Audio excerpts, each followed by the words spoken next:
अस्सलाम वालेकुम।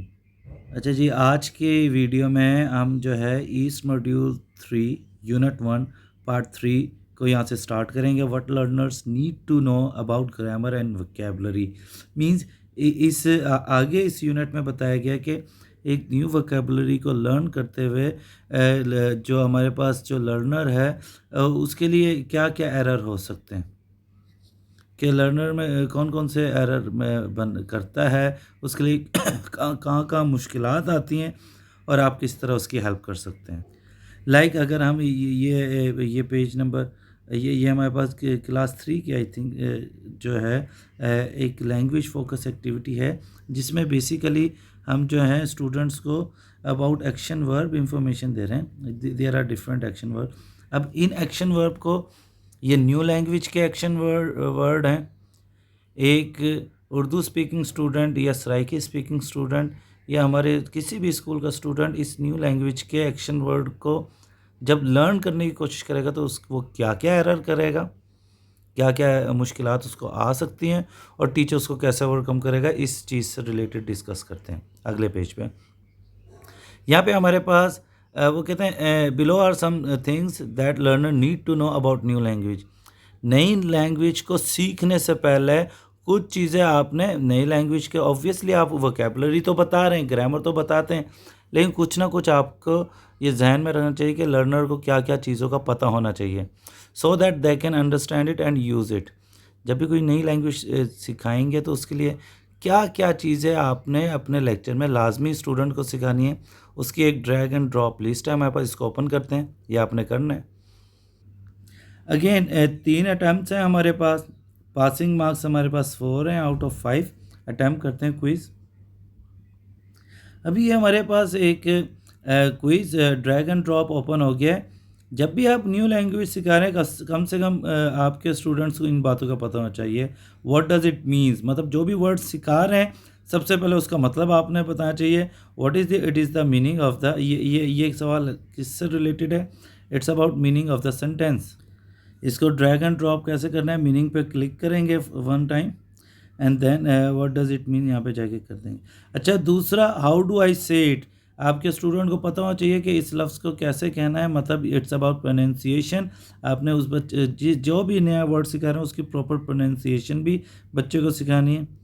How do I spell it, it's related to form के लाइक कैच हमारे पास एक एक्शन वर्ड है, वो उसके लिए हम स्पेलिंग जो है वो कैच भी इस्तेमाल करते हैं, कॉट भी इस्तेमाल करते हैं, कैचेस भी इस्तेमाल करते हैं।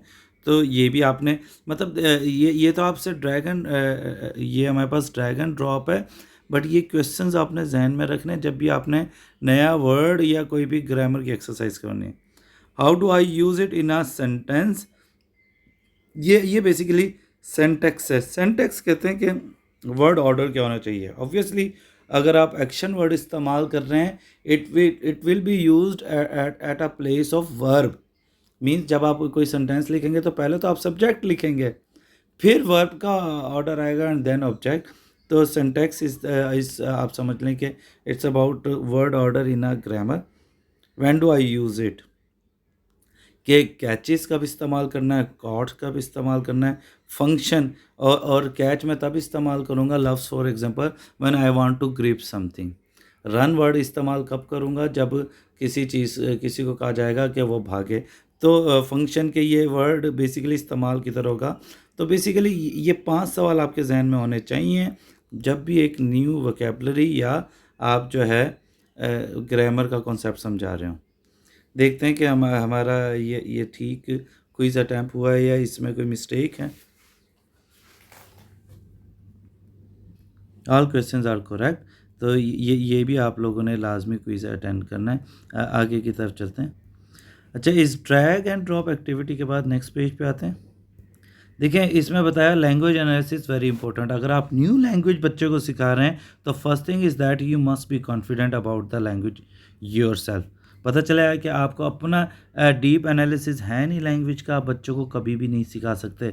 और ये सिर्फ इंग्लिश लैंग्वेज के लिए नहीं, हर सब्जेक्ट के लिए मैटर करेगा कि जो भी आप पढ़ाने चाह रहे हैं पहले आपके पास उसकी डीप एनालिसिस होनी चाहिए। एक तो ये चीज़ आपको कॉन्फिडेंट बना देगा अगर आपकी डीप एनालिसिस होगी और आपको इस पे भी हेल्प आउट करेगा कि आपके लर्नर के लिए क्या चीज़ मुश्किल हो सकती है जब वो इसको पढ़ रहा होगा, और आपने कैसे अपने लेसन को क्या करना है, प्लान करना है। लेसन प्लानिंग लैंग्वेज की कैसे करनी है, मैं आपके यहाँ पे इन्होंने एक एग्जांपल दिया और उसको हम रीड आउट करते हैं, समझते हैं। एक टीचर ने प्लान किया हुआ है, वो एक वोकेबुलरी सिखा रहे हैं और सिर्फ एक वर्ड सिखाने के लिए just look at the planning she did. ये मैंने पीडीएफ ऑन किया, ओपन किया, सॉरी। अब देखें यहाँ पे टीचर ने लैंग्वेज एनालिसिस है, टीचर जो है वो एक वर्ड सिखाना चाह रही है, that is catch. Just look at her planning. पहले उन्होंने मतलब बताया कि कैच का मतलब है टू होल्ड समथिंग। फिर उन्होंने बताया कि हम इसको प्रोनाउंस कैसे कर रहे होते हैं, कैच भी प्रोनाउंस करते हैं, कॉट भी प्रोनाउंस करते हैं, कैचेस भी प्रोनाउंस करते हैं, डिपेंडिंग अपॉन कि इसको हम प्रेजेंट, पास्ट या फ्यूचर में किस तरीके से इस्तेमाल कर रहे हैं। How do you spell it, इसको स्पेल कैसे करना है, लाइक आई कैच, कैच कब स्पेल करना है, कैचेस कब स्पेल करना है, obviously it's related two forms of verb. How do you use it in a sentence, हम इसको सेंटेंस में कैसे यूज़ कर रहे हैं, ऑब्वियसली इसमें इसका यूजेज है एज अ वर्ब, वर्ब के तौर पे यूज़ होगा, ये नाउन की सब्जेक्ट की जगह, ये ऑब्जेक्ट की जगह, ये नाउन की जगह ये वर्ड इस्तेमाल नहीं होगा। When do you use it, जब आपने कौन सा एक्शन डिस्क्राइब करना है, किसी को पकड़ने का एक्शन जब डिस्क्राइब करना है। देखिए ये प्लानिंग है, और मैं तमाम टीचर्स को रिकमेंड करूँगा कि एटलीस्ट देखिए कि ये तमाम, जब भी आप एक लैंग्वेज सिखा रहे हैं ना, तो आपकी ये प्लानिंग लाजमी होनी चाहिए कि आप बच्चों को सिर्फ ये ना कहें कि जी ये वर्ड याद कर लें।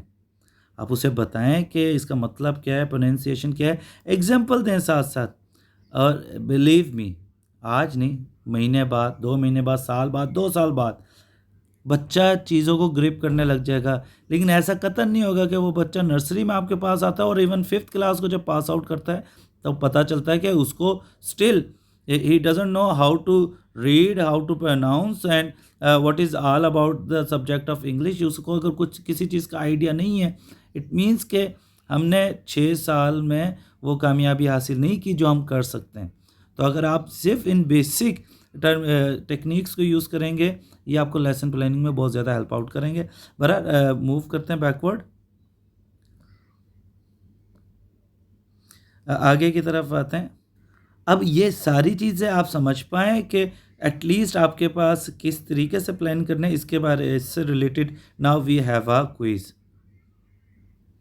Like all quiz again we have only 3 attempts, 4 passing marks हैं, 5 में से 4 सवाल ठीक होने चाहिए आपके।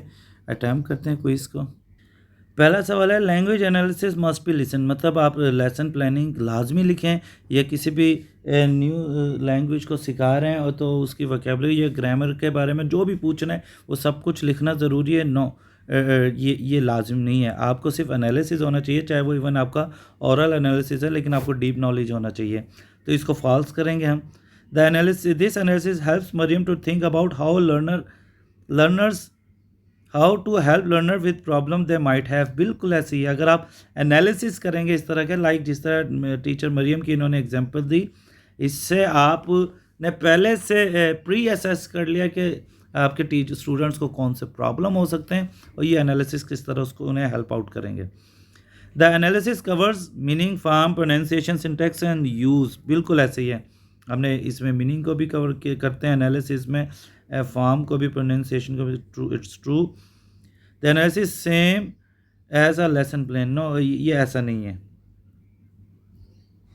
The analysis helps Mariam to plan her lesson, yes it's true, मेरी अपनी अंडरस्टैंडिंग में। लेट्स सी कि हमारे कितने सवाल ठीक हैं इसमें से। हम सेव करते हैं, ओके करते हैं।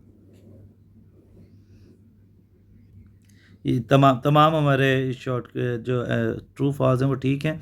देखें अगेन मेन मकसद ये एक्सरसाइज सॉल्व करना नहीं है, मेन मकसद इसको सीखना है जो उन्होंने सिखाया है। चलें जी आगे मूव करते हैं। ना क्लासरूम टास्क यही है कि लैंग्वेज एनालिसिस किस तरह आपके लिए इम्पोर्टेंट है, तो ये क्वेश्चनिंग करेंगे तो it will help you a lot. फिर आप टीच करने के बाद देखेंगे कि कितना आपको फ़ायदा हुआ या नहीं हुआ। ये जो ब्लैंक शीट है ये वही पीडीएफ शीट है जो अभी हमने पीछे डिस्कस की है, मतलब इसमें वही बताया है कि जब भी आप लैंग्वेज को स्टडी करवा रहे हैं तो आपने कौन कौन से सवालात किस तरह की, मतलब एनालिसिस का मतलब ही यही है कि उस वर्ब के बारे में, नाउन के बारे में या ग्रामेटिकल एक्सरसाइज के बारे में आपके ये वाले क्वेश्चंस क्लियर होने चाहिए कि what does it means and how this question will help them to reduce the difficulty face by the learner. बराबर ये PDF वही है, ये आप एज अ सैम्पल अपने पास रख सकते हैं याद दहानी के लिए कि जब भी आपने ग्रामर पढ़ानी है तो एटलीस्ट इस तरह के सवालात बच्चों से पूछने हैं। आगे की तरफ मूव कर। अच्छा जी, चैप्टर 1 हमारा ऑलमोस्ट कंप्लीट हो गया। अगर आप देखेंगे इसके बाद हमारे पास एक क्विज़ जो है नेक्स्ट पेज पर है, teaching language for communication. Then हमारे पास जो है एक और क्विज़ उसके उससे अगले पेज पर है, and that would be the final quiz. और आई थिंक इसको देखना पड़ेगा क्योंकि फाइनल क्विज़ की अटैम्प्ट भी एक ही है। अगर वो एक अटैम्प्ट भी अगर आपने गलत कर दी तो आप री अटैम्प्ट उसको कर भी नहीं सकते, तो वो बड़ी इंपॉर्टेंट होती है। फाइनल क्विज़ जो है नेक्स्ट पार्ट आने से पहले आप लोगों ने अवॉइड करनी है ताकि आपको पता चल जाए। बहरहाल this is your self assessment, जो भी इस चैप्टर में आपने सीखा, and after sorry this is your final quiz. वो वाली प्रीवियसली फाइनल क्विज़ नहीं थी, तो हमारे पास इस तरह चैप्टर 1 यहाँ पे आके फाइनल क्विज़ पे कंप्लीट हो जाएगा। तो हम ये जो बाकी पेजेस हैं, we will discuss these pages in our next part. तो आज के लिए इतना ही है। अगेन मकसद जो है इन तमाम एक्सरसाइज को सॉल्व करना नहीं है, वो मेरे लिए इजी है करवाना, लेकिन मैं चाहता हूँ कि आप इसमें जो सिखाया गया है ईस्ट में उसको लर्न करें लाजमी। Thank you so much.